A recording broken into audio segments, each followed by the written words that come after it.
নমস্কাৰ, মোৰ বিনি ব্লগলৈ সকলোকে স্বাগতম জনাইছোঁ। আৰু এয়া হৈছে আমাৰ উৰুকা ভোজ ভাতৰ পিছদিনা ভিডিঅ'। যিহেতু আগদিনা ভোজ ভাতত সকলোৱে মাছ মাংস খাই সকলোৱে মুখখন অৰুচি হৈ থাকে, আৰু এই ধৰণে ভাবিলোঁ নাই অলপ বগৰীকে খুন্দি খোৱা যায়।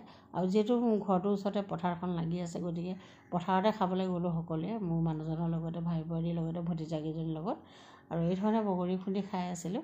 আৰু মিউট কৰি দিছোঁ, যিহেতু এই মানুহজনে ডেক বজাই আছিলে, ওচৰতে বক্স এটা বজাই আছে, আৰু সেইটো কাৰণে কপিৰাইট লাগিব বুলি মই এইটো মিউট কৰি দিছোঁ, আৰু এইকাৰণে ভইচ অভাৰ কৰিছোঁ। আৰু এনেকৈ পথাৰত বহি বগৰী খুন্দি খাই চাই খুবেই ভাল লাগে। আৰু পথাৰত ধান দোৱা দিনতো এই বগৰী খায়েই বাৰু, কিন্তু আমি এতিয়া মাঘৰ বিহুত খাই আছোঁ এয়া বগৰী পথাৰত।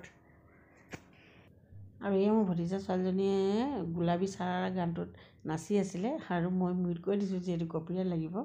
আৰু এয়া হৈ গ'ল আমাৰ বগৰী খুন্দা। মুখৰ পানী পৰি গৈছে এতিয়া ভইচ অভাৰ কৰোঁতেও। মই একো দেখা নাই আকৌ দেই, কোলা কোলা দেখি আছে ভালে।